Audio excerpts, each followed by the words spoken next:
Listen to the Wealth Talks podcast and increase your financial wisdom. You will find episodes about investments, the infinite banking concept, how to fight inflation, the financial side of retirement, and financial questions Jesse asked his girlfriend. Listen to the Wealth Talks podcast on any podcast platform or watch it on YouTube. There are new episodes of the Wealth Talks podcast weekly. Search for Wealth Talks podcast online and subscribe for free. Tired of store-bought produce? Ever dreamed of growing your own healthy food but worried about space? Exo Hydroponics is a perfect solution. Exo Hydroponics is a family-owned business run by a mother and daughter team. Their innovative Exo Tower lets you grow up to 28 plants indoors or out, using less than 2 square feet. Visit exotowers.com today and start your journey to growing fresh organic food at home. That's exotowers.com. Attention, you're listening to the Todd Huff Radio Show, America's home for conservative, not bitter talk radio. Be advised that the content of this program has been documented to prevent and even cure liberalism, and listening may cause you to lean to the right.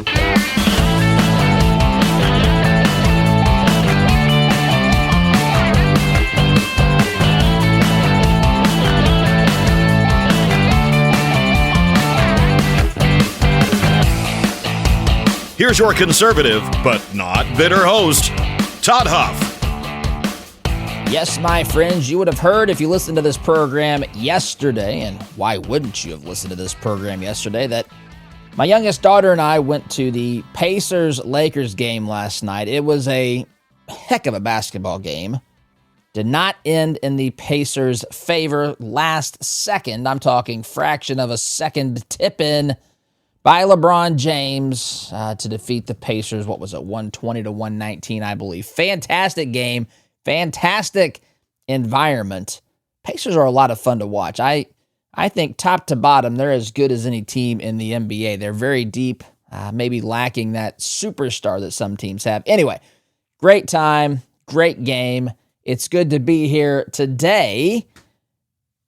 Today, I want to talk, there's several things I want to get to. I want to start by by discussing Trump's latest executive order, this time on election integrity. I will go through that. This is not like the executive order that we discussed, was it last week, I think. That executive order was much more concise and to the point. This one is much too long for me to read on here. We're going to have to summarize it. It's called the Preserving and Protecting the Integrity of American Elections Executive Order, issued by the president March 25th. We will discuss this today.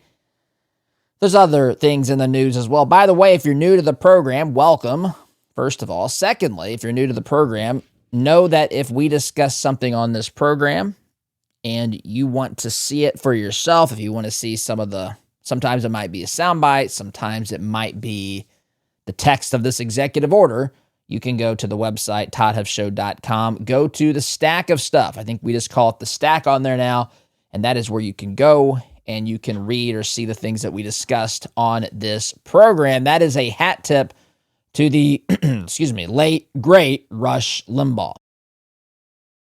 All right, so before we get started, though, my friends, let me ask you something. Would you rather, reminds me of a game we used to play as kids. Would you rather take 2 soft gels a day or spend hours in a doctor's office talking about your cholesterol? I know what I would choose. I think I suspect what you would choose as well. That's why I take Solti. Listen, there's nothing wrong with doctors. I'm not against that. There's a time and a place for these things to happen. You might have to be at the doctor's office, but why not start at the soft gels where you can begin to get a handle on your cholesterol without going to the doctor and maybe going on medication, that sort of thing. This is an all-natural, clinically proven way to lower cholesterol. Science has spoken on this. It's no prescriptions, no doctor's visits. It's not a drug. It is a natural supplement, just 2 Solti soft gels a day. That's all it takes to take care of your health. And let's face it, my friends, your family needs you healthy. Your church needs you strong. Your business needs you. your country needs you as well, my friends, to stay in this fight. Solti is a simple way to make sure you're around for the long haul. Go to Solti.com, Soltea, Solti.com. Promo code Todd is going to save you 50% off that first order and get you some free shipping as well. Again, that's Solti.com, promo code Todd.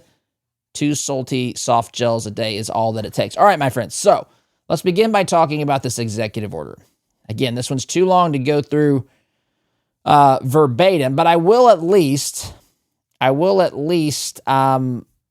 share with you the Section 1, the purpose and policy stated within this executive order. Again, the headline or the title of this, I should say, preserving and protecting the integrity of American elections. Who can be against that? Forget about the executive order for a moment. Forget about whether or not this is going to be challenged. It will be probably challenged legally. Forget about all that. Those things are important. I'm not trying to just gloss over them. I'm just saying this is what every single freedom-loving American who truly believes in quote-unquote democracy, right? The democracy, the Democrats tell us they've been saving our democracy. This can be, whether this executive order will stand or not, this can be codified into law by Congress if they decide to do it. And who can be against preserving and protecting the integrity of American elections? All right, here's what it says. Despite pioneering self-government, the United States now fails to enforce basic and necessary election protections employed by modern developed nations as well as those still developing. India and Brazil, for example, are tying voter identification to a biometric database, while the United States largely relies on self-attestation for citizenship. In other words, India and Brazil have a big database that's got a biometric component. I'm not arguing for all of this stuff. I'm just telling you what the order is pointing out here. There's people who are relying upon technology to kind of manage who people are and so forth. And the United States is relying heavily on the testimony of people regarding their citizenship. The order continues here. In tabulating votes, Germany and Canada, the 51st state of the United States, require use of paper ballots counted in public by local officials, which substantially reduces the number of disputes as compared to the American patchwork of voting methods that can lead to basic chain of custody problems. Further, while countries like Denmark and Sweden, these are countries, of course, that are adored by the left, sensibly limit mail-in voting to those unable to vote in person and do not count late arriving votes regardless of the date of postmark, many American elections now feature mass voting by mail, with many officials accepting ballots without postmarks or those received well after Election Day. Now, let's pause there for just a minute. Listen, a couple things going on here. First and foremost, we've gone through this. Not this order, of course. This order wasn't around until a couple of days ago. But what I'm saying that we've discussed on this program is the idea of elections in general. And so I've said on this program, you want an election to be as accessible as possible to the people in a country, right? You want people to be as reasonably accommodated as possible while minimizing the risk of something happening to where the numbers are not correct, whatever that might mean, right? So you want to make sure that you make it as easy as possible, the least amount of burden as you possibly can in exchange for someone to show up, to be able to participate, while also making sure that it is secure. It's both components are necessary. I mean, think about it. If you had a bodega in New York City, just as an example, let's say that you have a small shop in the city and you're selling items, right? You want to make sure that I make my items as accessible as possible. I want a good location. I want people to be able to find what they want. I want to organize the layout of the store in such a way that they can get what they need, get in, get out, pay for the product, and leave. I also take steps. I take steps to make sure that there's ways to monitor. You don't want to have multiple points of entry to where people can come in and sneak out without you seeing. Maybe they steal something, or you have surveillance cameras, or any number of things, right? Where you just monitor. You don't keep your store open 24/7. Maybe you do, maybe you don't. But if you shut it down, you lock the doors. You pull down, in many cases, the bars, the fencing that go over the front of the store, or what have you, right? There's both of those things. You want it to be as easy, accessible. You want to take as many forms of payment as you know how to take. You want to be friendly. You want to have a fast checkout system, maybe multiple lines, whatever this looks like. But you also want to make sure that you're limiting the amount of stolen merchandise or damaged merchandise or just something happening in your store that adds to your cost. You want to make sure that you manage that as best you can. The same general thing applies to an election. Like, this stuff should go without saying. Notice what I didn't say. I didn't say you should find the group of people that you don't like. You should find the group of people that you think might not vote. Now I'm shifting to elections, but you should find the type of people that you don't want to participate and then target them. That's not what this is about. That is not, since I've been talking about this in modern times, that is not what any of this has been about. Throughout our country's history, there are certainly been examples of people that were trying to disenfranchise the vote, 100%. But in modern times, there have been accusations that people are trying to disenfranchise voters, to take away their voice, to move them out of the system, when in reality, that's not, of course, obviously it's not the stated purpose, but it's also not the intended purpose, regardless of what is stated. It is obvious that when a government has an election, there has to be certain things involved. First and foremost, there has to be, again, the part of making it accessible and easy, relatively easy. There has to be some degree of burden in the sense of preventing people from getting in there that aren't supposed to be getting in there, right? To prevent people from crossing the threshold into the voting booth that don't have the right to be there. And listen, I know that this message is about to be censored on certain platforms, but they have done research. There's been polling of people who are not legally allowed to vote. They're either illegal aliens or they don't have citizenship and they're not allowed to vote. 15%, this was in research done directly for these people, the people that do not have the right to legally vote. 15% of them claimed, now maybe they were wrong, maybe they were playing games with the system, maybe they were lying, whatever, but 15% claimed that they were registered to vote. Now, why? How? Right? These are questions that we don't want to see. We don't want to see these answers to these questions.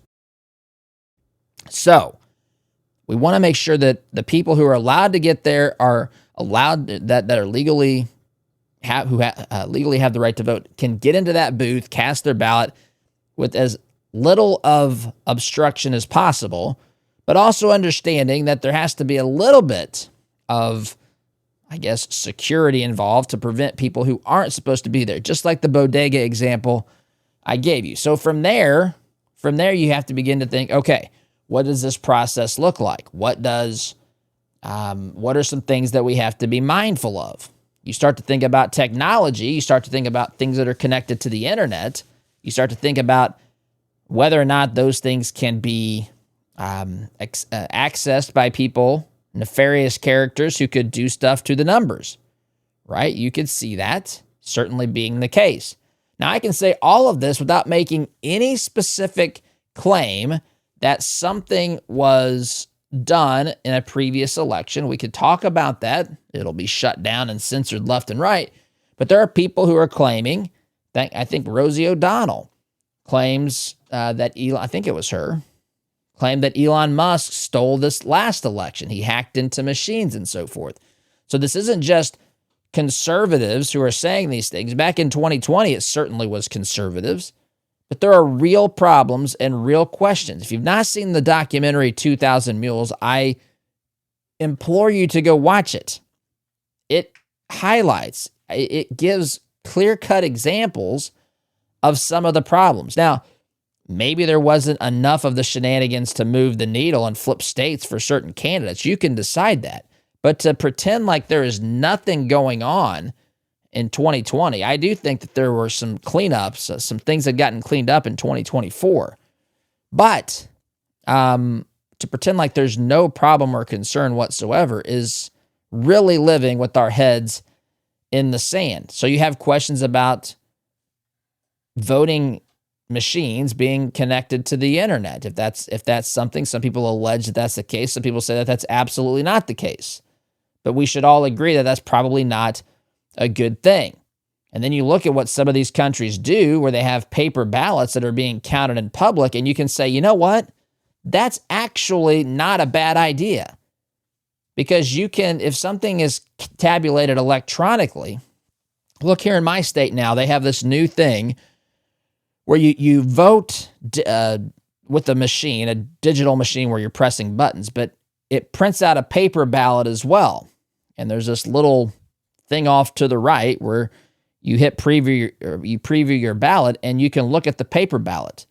So it's a digital voting effort, I suppose, but it's also tabulated on paper. So there's a paper record of your ballot. Now maybe that's a sort of solution that could, I don't know. But the idea that there aren't questions or concerns about these things and that there's lack of transparency in some cases. Remember back in 2020 when poster board was put over windows, I believe in Michigan, to keep people from watching people counting the votes. There's just lots of questions. We don't want that, regardless of who wins the election. And look, I'll talk forward thinking, so we don't get caught up in the arguments about previous elections, who did what, and all these. I'm not talking about allegations. I'm talking about having the foresight to see potential pitfalls in voting. And you can see that there are obvious concerns and problems. Now, going back to the executive order here, free, fair, and honest elections, unmarred by fraud, errors, or suspicion, are fundamental to maintaining our constitutional republic. Again, I would absolutely agree with that. The right of American citizens to have their votes properly counted and tabulated without illegal dilution is vital to determining the rightful winner of an election. Absolutely right again. Under the Constitution, the order continues, state governments must safeguard elections in compliance with federal laws that protect Americans' voting rights and guard against dilution by illegal voting, discrimination, fraud, and other forms of malfeasance and error. Yet the United States has not adequately enforced federal election requirements that, for example, prohibit states from counting ballots received after Election Day or prohibit non-citizens from registering to vote. All right, so now we're getting into this issue. I said that there's a couple things going on here, right? First of all, there is the issue of how do we secure ballots. The first thing in my mind is, can we all agree that we need to secure the election? Can we all? This seems to be a no-brainer. This seems to be something that anyone who is fair-minded would want to agree to. And I would say, if you're talking about this with friends, don't talk about anything in the past, because there's going to be strong emotions. Strong emotions where you're going to say, well, you're just trying to change the results of 2020, or maybe some folks think that you should change the results of 2024. This isn't about that. These things are water under the bridge. What we're trying to do is say, look, we want to move from a place where we're having these intense amounts of fighting over this, and we just want to establish a free and fair election. And whatever the count is, assuming the ballots that are cast by people who have the legal right to do so, them's the results. That's what we live with. That's what it means to participate in this constitutional republic. It is what it is at that point.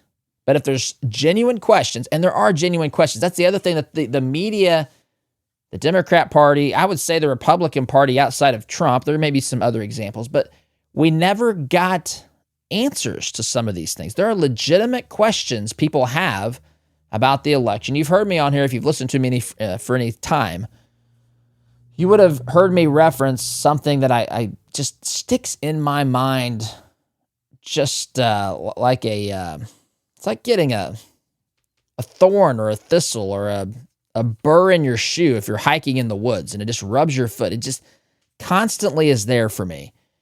And there was a Georgia official. He was a Republican. I think it was Jeff Duncan. It could have been Raffensperger if that was his name, but I think it was Jeff Duncan. And he actually made the comment, look, there was no election fraud in 2020 in the state. If I only had 5 minutes with each person in this state, I could convince them of that.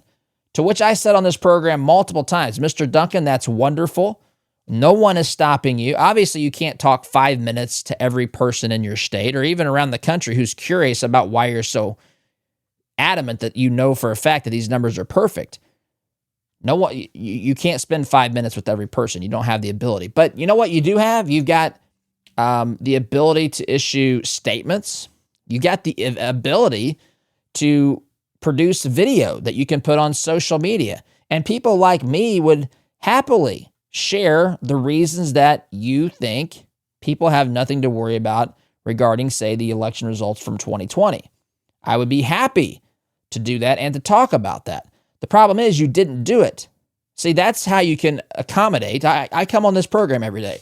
I can say I don't have the time to spend 5 minutes sitting down talking with every person who listens to this program. That's true. There's not enough hours in the day for that to happen. But I can come on here and have a conversation on this show that people hear simultaneously. I can make whatever it is I want to communicate known. I can do that. He could do that as well in his position, but he never did. I've also said on this program, if I was elected in 2020, if I was a Democrat and I had concerns about people's faith in government, that would have been the first thing I talked about. I understand that that's not the route that they wanted to go, but I would have said, look, I understand that there's a sizable chunk of this country that isn't confident in the results we just had. Listen, I believe that they are. This would be how I would have handled it, by the way. I believe that these results are totally legitimate, but I'm here to explain to you why they are. I'm here to answer your questions, and I know that there's probably going to be some things along the way that we find out that's going to make us say, hey, we should address this issue to prevent a future problem in an election. And I'm committed to making that happen. But see, none of that happened. None of that happened. And it makes one who is genuinely interested in actual fairness and in what I'm saying puzzled, of course, unless you realize that there's something else going on here, which I'll leave the dot connecting up to you. But listen, that's how a person with integrity would have handled it. It never was handled that way. So I want to continue talking about this, going through this executive order, talking about election integrity, also talking about, which is where we're headed next, who is responsible for what? We have a series of state elections that are run by states. The federal government can have some general jurisdiction to kind of make conformity in a general sense of, when elections have to happen for federal office and that sort of thing. But the management of these things come down to the states, and this gets a little tricky. And I don't know. I mean, I'm not a lawyer. I'm not sure how much of this can stand legally and so forth. Congress could try to codify this, make this into law, which of course is what the Trump administration has encouraged them to do about other things that he's written executive orders on. I'm just out of time this segment. Got to take a break. Quick time out, my friends. Back in just a minute. Listen to the Wealth Talks podcast and increase your financial wisdom. You will find episodes about investments, the infinite banking concept, how to fight inflation, the financial side of retirement, and financial questions Jesse asked his girlfriend. Listen to the Wealth Talks podcast on any podcast platform or watch it on YouTube. There are new episodes of the Wealth Talks podcast weekly. Search for Wealth Talks podcast online and subscribe for free. Take the guesswork out of gourmet. Playhouse Spices gives you a leg up weapon in the kitchen. Playhouse Spices elevates your cooking with gourmet, handcrafted blends made with clean, healthy ingredients. Explore exciting flavors and become a masterful home chef. Visit PlayhouseSpices.com and use code TODD for 20% off your first order over $50. Playhouse Spices. Seek, explore, taste. That's playhousespices.com. Tired of store-bought produce? Ever dreamed of growing your own healthy food but worried about space? Exo Hydroponics is a perfect solution. Exo Hydroponics is a family-owned business run by a mother and daughter team. Their innovative Exo Tower lets you grow up to 28 plants indoors or out, using less than 2 square feet. Visit exotowers.com today and start your journey to growing fresh organic food at home. That's exotowers.com. Welcome back, my friends. Just talking about Trump's executive order on election integrity, going through this, talking about the different facets of this, reading parts of this executive order. Going to do my best to explain what it is. I have questions about this. Again, some of the questions I have kind of pertain to what I ended last segment with, which is states run their own elections. States can have their own rules on laws on how elections are run. But Congress can set laws, pass laws that pertain to elections in general, while still providing, and they can kind of provide a framework for the election that says, hey, we're all working together here, right? For example, it's kind of like we're in March Madness right now. Imagine, if you will, this is not a perfect analogy by any stretch of the imagination, but just to kind of explain this, imagine Congress, the federal government, being like the NCAA, right? They put the tournament together, they frame it, here's where the games are going to be played, here's the dates, and then they draw the teams or whatever, but then each game is managed by the coach, the team, so the school. So we're now down to the Sweet 16, which those games start today, the Sweet 16 games, and so you have the Sweet 16, and those, Congress can't, or the NCAA, which represents Congress in this analogy, they can't interfere and tell a coach specifically what he or she can or can't do in these tournament games. I mean, there's general rules, right? If a player has 5 fouls, he's out of the game. There's traveling rules that they sometimes choose to enforce. There's all the, right, 2 points for this type of a field goal, 1 point for the free throw, technical foul this, 3-point field goal that. You know, you can challenge, whatever. You can review this, whatever. That may be NBA rules. But the bottom line is there's rules that come from the NCAA, but then there's specifics that are managed by the team. That would be the state. They determine who's on the court, which 5 players are playing, what their offense is. They decide if they're going to full court press, double team, trap, all these sorts of things. And so, but there is a line. Congress has some legitimate interest in making sure you can't have, for example, you can't have election day for the president and for, you know, Congress to be November 5th or 9th, or it's the first Tuesday in November for half the country, and then the other half just have the election whenever they want. That's obviously, that won't work. And so there's a line in there, right? There's a line that says the states have the right to run their elections. Congress can set some general rules. In this case, it's the executive who's saying, look, he cites laws that are on the books, and he says, here are the things in order to enforce these laws that we're going, that I'm issuing to be the case. Now, like anything else, this is going to be challenged legally, and I don't know where it's going to end up, but that's what's at play here. There's what we all know should happen, which is tie up any loose ends here. Make it as secure as possible. Make it as accessible as reasonably possible for those who are legally allowed to vote, and to make it as difficult as humanly possible for those who are not legally allowed to vote. You'll never hear me say every vote should count. I would say every legal vote should count. And that seems to be a very logical, fair-minded position to take. So I had I did some analysis of this, and I'm going to, I do some research, and I have some advanced AI that's helped me kind of summarize this executive order, and that's what I'm going to go through really quickly here, just to kind of paint the picture of what this thing does. You can read the full text again on our website, or you can Google the thing. Its actual title is Preserving and Protecting the Integrity of American Elections. That's the actual name. But going back to this, the key provisions, number one, enforcing citizenship requirements for federal elections. So, the Election Assistance Commission must require documentary proof of U.S. citizenship for voter registration, such as passports, real ID, compliant IDs, or military IDs. Federal agencies, including DHS and the Department of Justice, are tasked with assisting states in verifying voter citizenship and identifying non-citizens on voter rolls. So, listen, there are cities out there that allow non-citizens, it's crazy to me, but they allow non-citizens the ability to vote in local elections. I think that this is crazy. I think it doesn't make any sense. You can say that states or cities should have the right to allow people to vote in the elections that they want, but when they're on the same voter rolls as people who are voting in federal elections, at least you can identify. A fair-minded person could say, you know what? I can see where that would be a problem. Could you envision a scenario where someone who is not a legal citizen, who is allowed by local law to vote in local elections, how much imagination does it take to foresee a possible problem with someone getting the wrong ballot?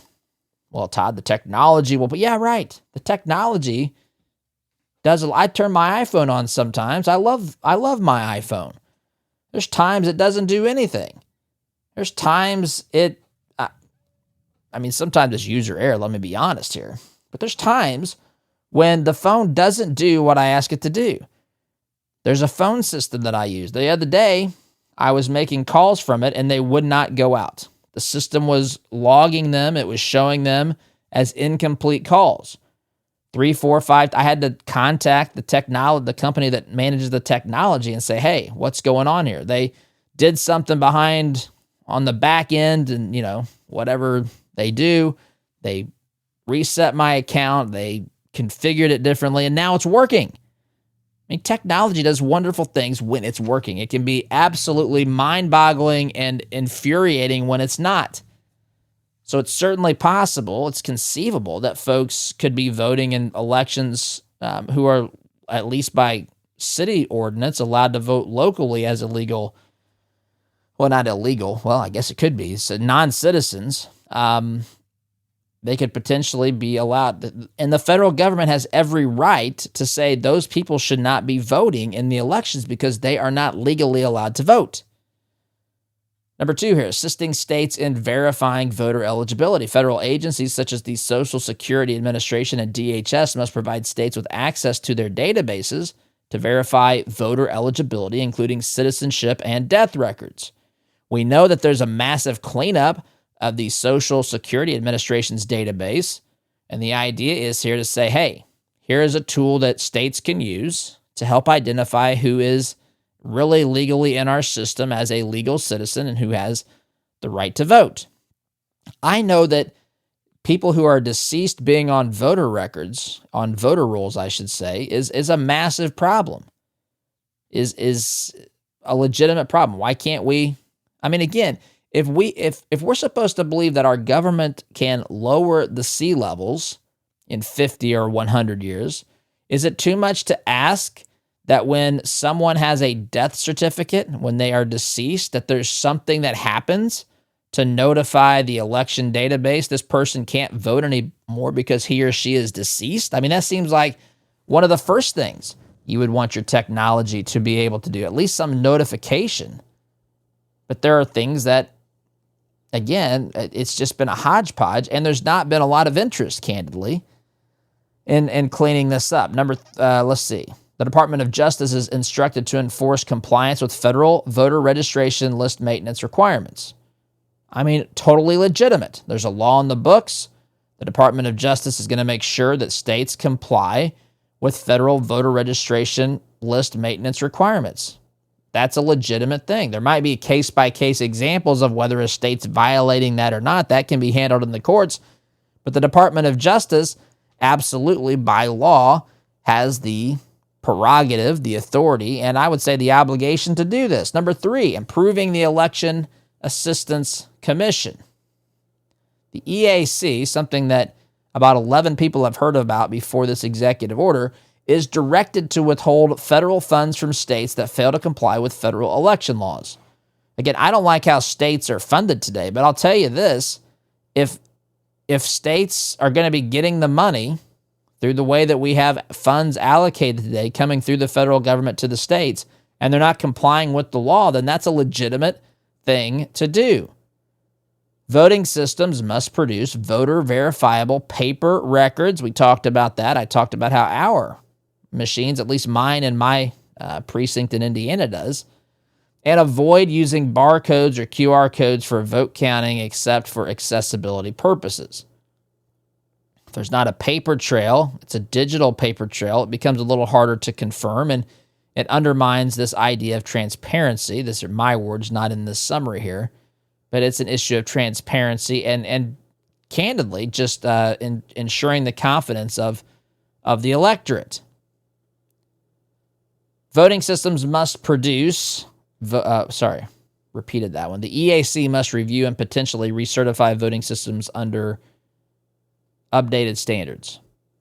Again, so far I've not seen any red flags here, but again, I know that this is going to be challenged. States ultimately run their own elections, but the government can certainly set some general rules with which or by which states must comply. So, quick timeout is in order, my friends. I got to take a break. You're listening here to Conservative, Not Bitter Talk. I'm your host, Todd Huff. Back in just a minute. Listen to the Wealth Talks podcast and increase your financial wisdom. You will find episodes about investments, the infinite banking concept, how to fight inflation, the financial side of retirement, and financial questions Jesse asked his girlfriend. Listen to the Wealth Talks podcast on any podcast platform or watch it on YouTube. There are new episodes of the Wealth Talks podcast weekly. Search for Wealth Talks podcast online and subscribe for free. At FurnitureMadeInUSA.com, we provide beautiful chairs, rockers, stools, and tables handcrafted by skilled American artisans in North Carolina since 1924. With every purchase, you're supporting American businesses, American workers, and their families. Don't just buy furniture, invest in a piece of American history. Shop now at FurnitureMadeInUSA.com. Take the guesswork out of gourmet. Playhouse Spices gives you a leg-up weapon in the kitchen. Playhouse Spices elevates your cooking with gourmet, handcrafted blends made with clean, healthy ingredients. Explore exciting flavors and become a masterful home chef. Visit PlayhouseSpices.com and use code TODD for 20% off your first order over $50. Playhouse Spices. Seek, explore, taste. That's PlayhouseSpices.com.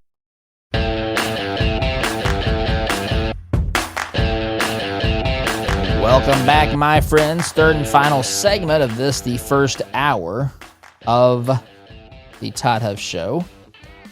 All right, so let us pick up where we left off here. I'm going through just the bullet points, a summary. I've run this through AI. I've read, I've familiarized myself with the executive order. There's a lot there. I can't read it all. This is kind of the high points of what this executive order is. So let's get back to it. So point number 4, prosecuting election crimes. The DOJ is tasked with entering into information sharing agreements with states to investigate and prosecute election crimes, including voter fraud, intimidation, and unlawful registration. Again, seems totally legitimate. States that refuse to cooperate may face increased federal enforcement and potential withholding of federal grants. Again, we have laws on the books. We're trying to enforce those laws. If you do not cooperate as a state, you're going to see money withheld, federal money. Again, as I've said, I'll say it again. I'm not a fan of how money goes to the federal government back to the states. That's just the rules. Listen, lovers of big government have set this up, and I say use it to your advantage. Nothing illegitimate about it. I think it never should have been done this way, but that's the way that it works, and we can't let what we think be the preferred way of it working, interfere with what actually is the way that it works, and we should use that to our advantage. By the way, let me pause here. My friends. I've gotten so into this today that I've forgot to remind you that if you are a seafood lover, listen up. Kenai Fish is your new go-to for wild-caught seafood. Seafood straight from the waters of Alaska. This is not your grocery store freezer aisle stuff. We're talking salmon from the legendary Kenai and Castleloff rivers, sockeye, coho, king salmon, all vacuum sealed and shipped next day air, my friends. It gets to you quickly. It gets to you incredibly fresh. In fact, that freshness is unbeatable, even if you're in a landlocked state here in America and you're nowhere near the ocean, like I am here in Indiana. You can get this seafood shipped directly to you, and it's fresh. If you're a fan of halibut, you're in for a treat. It's mild, sweet, and perfect for grilling, baking, or even air frying. And don't forget their shellfish. They've got king crab, snow crabs, scallops, more, a whole lot more, my friends, at KenaiFish.com. You spell that Kenai, KenaiFish.com. Promo code Todd saves you 15% off your order. That's Kenai, KenaiFish.com. Trust me, my friends, this seafood will have you hooked. I love to say that. Anyway, all right, so in the time I have left here today, we're going through these bullet points as quickly as I can. Bullet point 5 here, improving voting system security. Again, this is the executive order, what it's basically trying to do that Trump signed pertaining to election integrity a couple of days ago. DHS and the DOJ are directed to enhance the security of voting systems, particularly those connected to the internet, to prevent unauthorized access or interference. This should go without saying, right? This should go without saying. If you're going to have systems connected to the internet, if that's what a state decides to do, then again, having enhanced security to prevent bad things from happening should go without saying. It's like putting up a surveillance camera in your store, in your bodega, if you're selling items there, supermarket, whatever. Non-citizens are prohibited from participating in the administration of federal elections. I mean, it's crazy to think about. You know, if you are a citizen of this country, you have the full rights of participation. If you are not a citizen, you don't have those rights. It doesn't mean that you can't have access or a work visa or something like that. It doesn't mean that you can't experience those things or have an opportunity to even apply to become a U.S. citizen. But what it does mean that is if you are not someone who is part of the American team officially, you have no business not only voting, but administering the federal elections. I can't believe some of the words that have to be written here. These things pertain to national security. These things pertain, you know, if you owned a big corporation that was on, if you're one of the board of directors, or if you're a shareholder for a large corporation, you would not allow people who don't own your stock to vote to determine things that you're going to do, things that you are looking for the members, the stockholders to vote on. I mean, that opens itself up to the possibility that people who want to see you fail to actually make decisions that would lead you in that direction. It's crazy, crazy stuff. Number 7 here. Number 6, enforcing federal election day laws. That is another point in this executive order. The DOJ must ensure compliance with federal laws requiring ballots to be cast and received by election day. This is a big obstacle for a lot of people for whatever reason. It seems obvious that you have an election day, votes should be cast and received that day. Anyway, I'm out of time here. We're going to talk more about this in the next hour, but I got to go. Have a great day, my friends. Thanks for listening. SDG. Listen to the Wealth Talks podcast and increase your financial wisdom. You will find episodes about investments, the infinite banking concept, how to fight inflation, the financial side of retirement, and financial questions Jesse asked his girlfriend. Listen to the Wealth Talks podcast on any podcast platform or watch it on YouTube. There are new episodes of the Wealth Talks podcast weekly. Search for Wealth Talks podcast online and subscribe for free.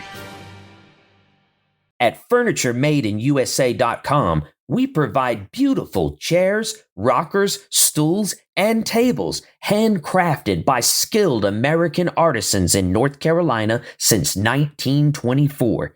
With every purchase, you're supporting American businesses, American workers, and their families. Don't just buy furniture. Invest in a piece of American history. Shop now at FurnitureMadeInUSA.com.